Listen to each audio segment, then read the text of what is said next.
Hi, today we're going to be talking about something called the fight or flight response. Um, the fight or flight response is a term that was coined by the American physiologist from Harvard, Walter Cannon, in 1915. And he was building on Claude Bernard's concept of homeostasis, and that is sort of how our bodies are able to self-regulate in the face of stress or threats to our well-being. But it's also now understood that there are at least two other responses to stress, which include fawning and freezing. But the fight or flight response is something that we are hardwired for. It is something we don't have to learn. We come into the world prepared to express. And it's really a way that our brain and body function to protect us in the face of threat or danger. We've had this capacity for centuries, and it is critical. It helps us survive so that we can mount a response and prepare to cope with some kind of external threat to our safety. Fight or flight is linked with our autonomic nervous system, and specifically the sympathetic nervous system. There are two branches, the sympathetic and the parasympathetic.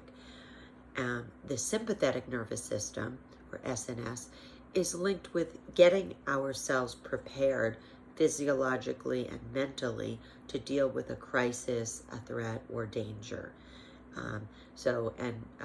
It helps us to fight or confront an aggressor or threat to us. And it also can help us to flee or get away from this threat, depending on the circumstances and what we determine is preferable in a particular situation. There are some things that happen within our bodies during fight or flight. For example, our heart rate may increase, we have increased blood pressure, higher pulse, and this is all helping us to pump blood to our muscles to fight the threat or run really fast and get away from them. There's also, we might experience increased muscle tension, blood lactate, stress hormones are released, cortisol. There's a rapid production of cortisol, noradrenaline. And these things are unconsciously elicited. Again, it's not something we have to think about or plan. And it just puts us in this prepared state and helps us get ready for action.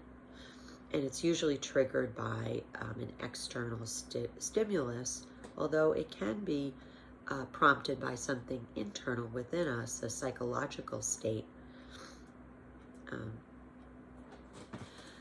We also will experience a kind of constricting or narrowing of our attention, because we want to be able to focus very carefully on what is happening and what we need to do to either take action or get away from in the situation. So we don't want to be thinking about like the beautiful artwork on the wall, things like that. We're in a more constricted, kind of hyper-focused state. Our eyes may be wide open. And it's not a pleasant state to be in, because the individual is feeling in danger and needing to mount a response to this. And a part of the brain called the amygdala will serve as an alarm to this fight or flight response. It will signal the sympathetic nervous system to become activated, and then a coordinated set of changes occurs that readies us to take action or to get away.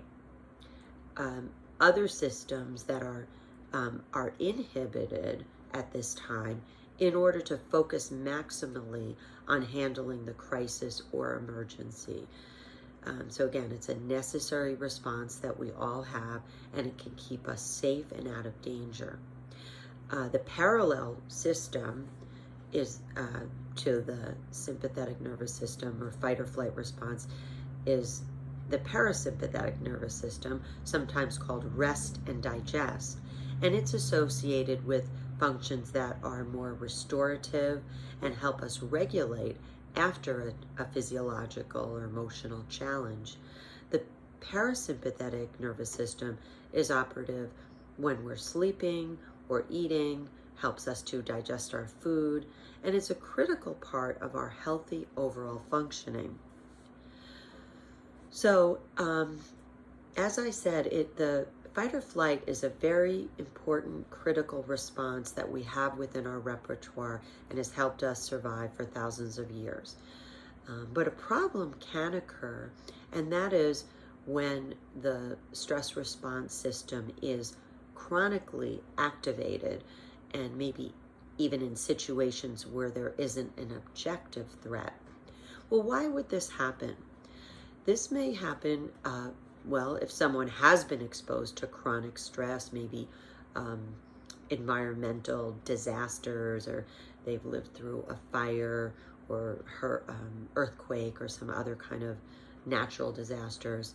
And it can also occur if someone has been exposed to chronic traumatic stress, such as child maltreatment, where they were left feeling chronically in danger or under some kind of threat.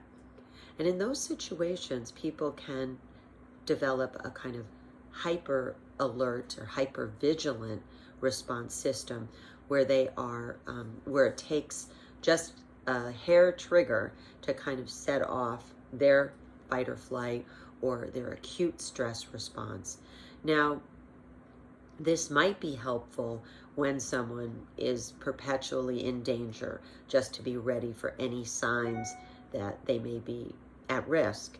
So maybe in a situation where someone has been exposed to child abuse or maltreatment, something like anger, certain emotional states in others might be a trigger for that person's fight or flight response.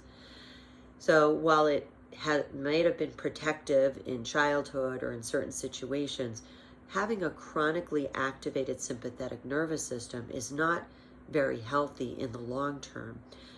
It can contribute to, having these stress hormones coursing through one's body, being constantly on alert or hypervigilant.